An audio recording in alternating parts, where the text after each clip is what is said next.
southern African country of Namibia who arrived on Sunday. The man in his 30s tested positive for the coronavirus at Narita Airport near Tokyo.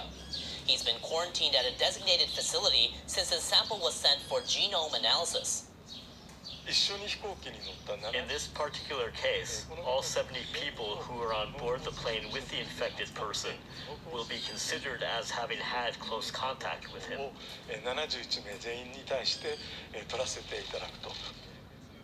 The 70 people will have to report their health conditions and undergo regular virus tests. The government is calling on the public not to panic and continue to take basic anti-infection measures. I have no idea what else we need to do to be on alert. We've just started getting back to normal economic activities. I thought, oh no, not again.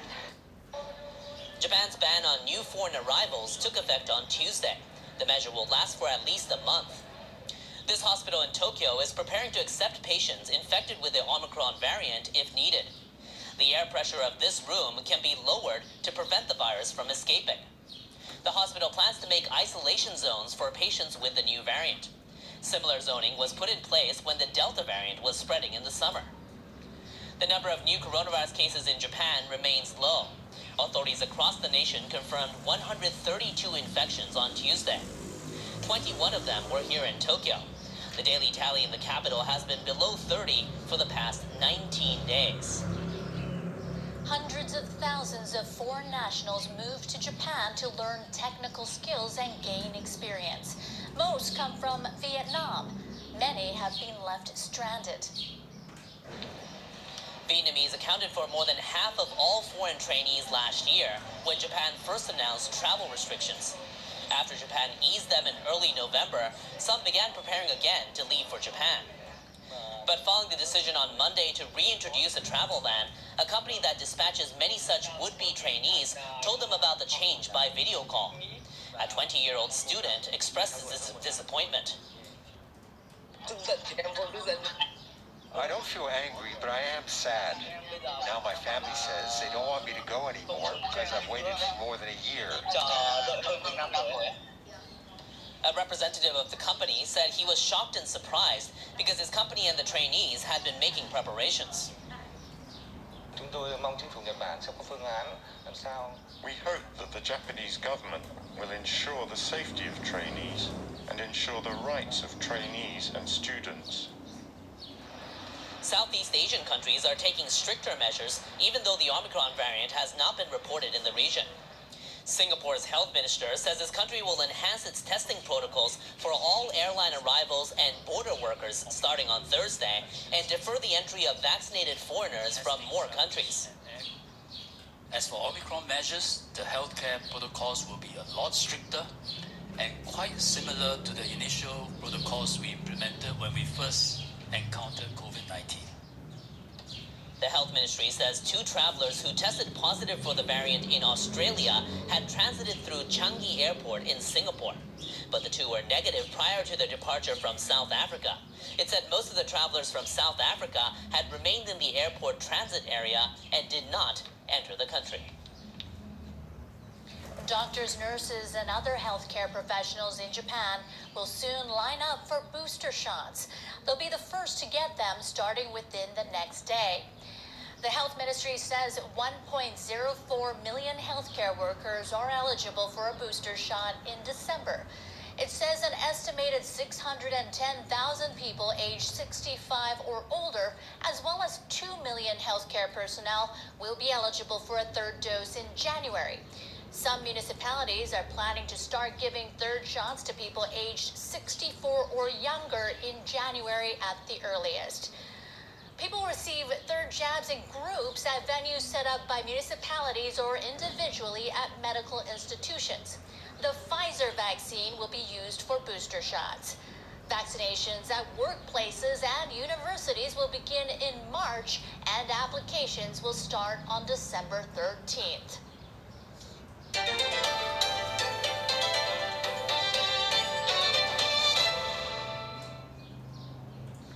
U.S. Defense Secretary Lloyd Austin has ordered an inquiry into an American airstrike 2 years ago in Syria.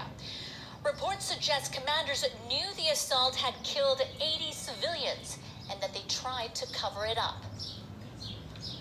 The incident occurred during a battle against Islamic State militants. The Pentagon said the inquiry will analyze previous investigations.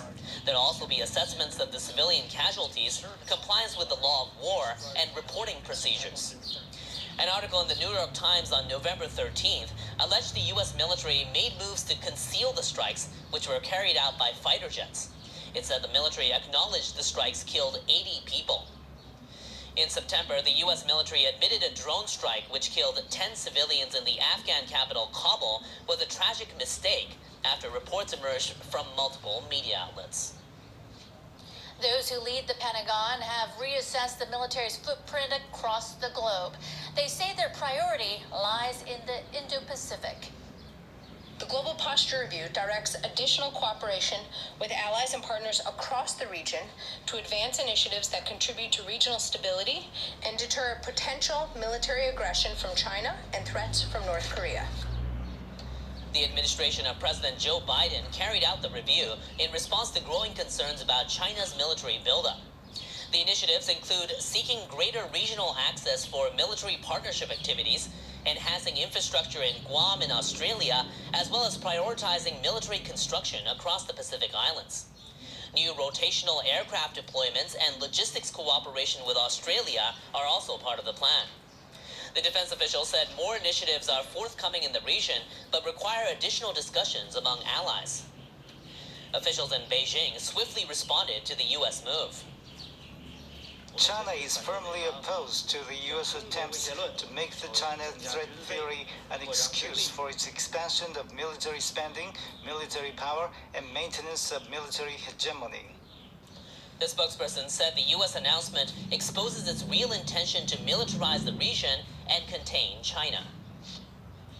U.S. forces have been demonstrating what they're capable of in waters around Japan. They've wrapped up 10 days of joint military drills.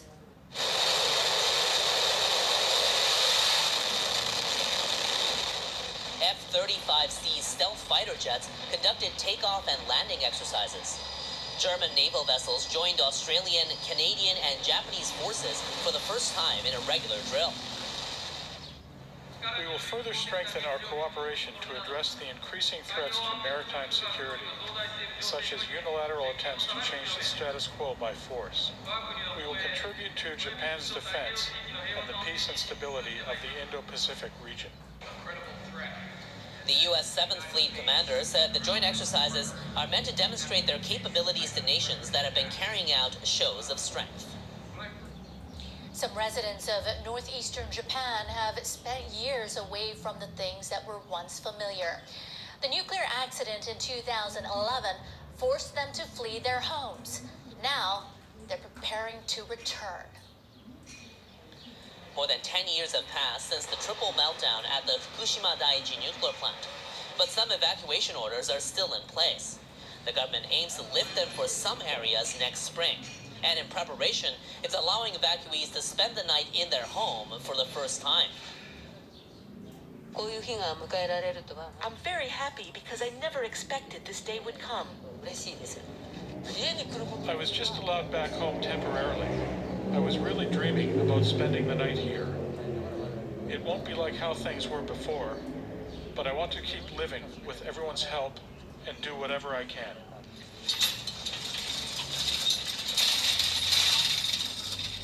Barriers in another part of Fukushima are being opened. People can now freely enter areas near a local railway station in what used to be the center of the community. Next week, people here will be allowed to make the overnight visits. I hope we can resolve whatever concerns residents have. We will move forward with our plan to lift the evacuation order next year.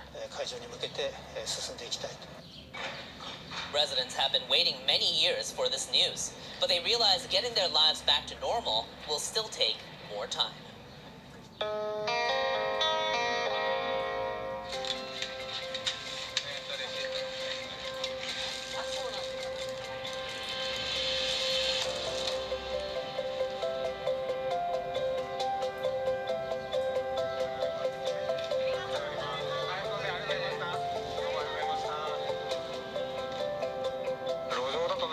人との接点とかもないし、すごい自分の存在がね、感じられる。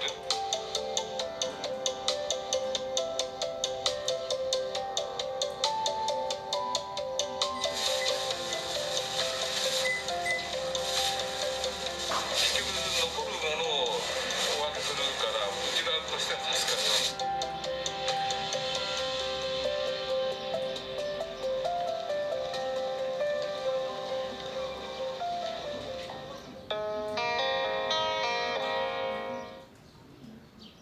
Steel workers do their jobs using heat and power most people can't fathom. So many in the industry find calls to reduce their carbon footprint unimaginable. But some in Japan are finding a way. Here's NHK World's Terui Takafumi.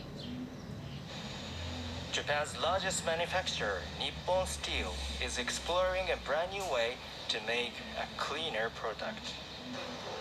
The company, along with two other major steel makers, is the first in the world to succeed with a new method for hydrogen-based production. So far, the approach has cut CO2 emissions by 10%. Removing oxygen from iron ore through a reduction process is key to steel production. The carbon in the coal combines with the oxygen in iron oxide to produce iron. The process generates carbon dioxide as much as 2 tons per single ton of iron. But when hydrogen is used instead of carbon, the only byproduct is water. However, hydrogen-based reduction reduces the overall temperature, meaning it cannot melt iron. New technology to heat hydrogen at high temperatures is needed. Another challenge is securing a supply of carbon-free hydrogen at a cost that's competitive with coal.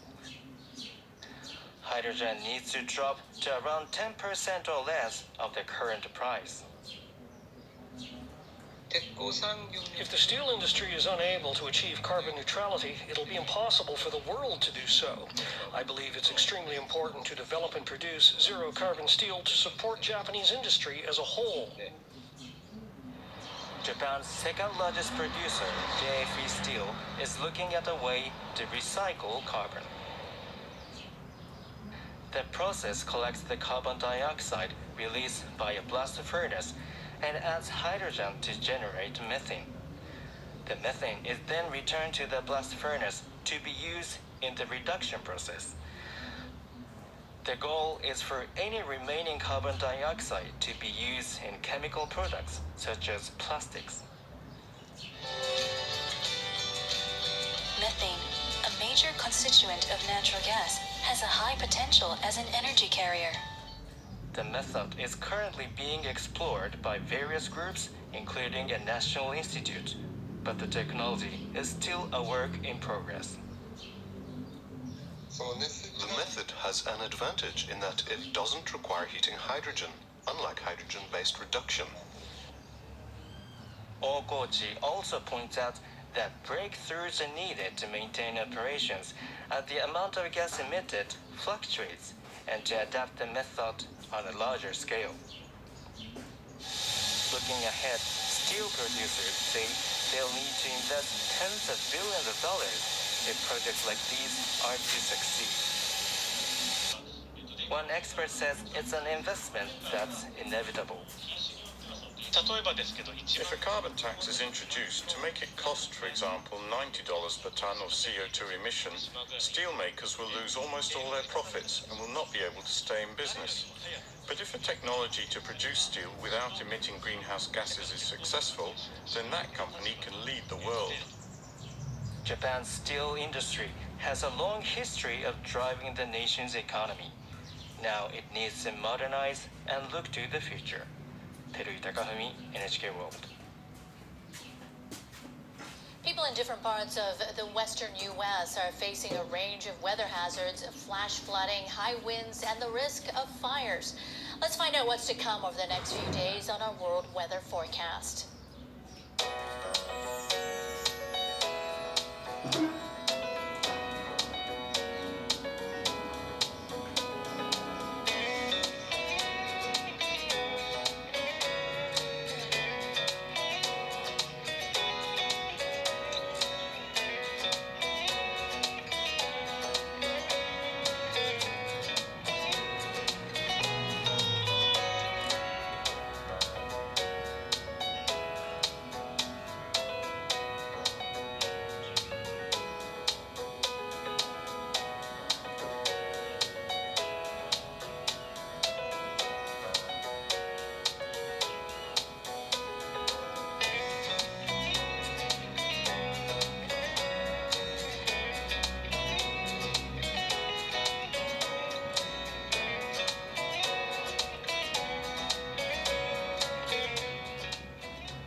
up this edition of NHK Newsline. I'm Catherine Kobayashi in New York. Thanks for joining us.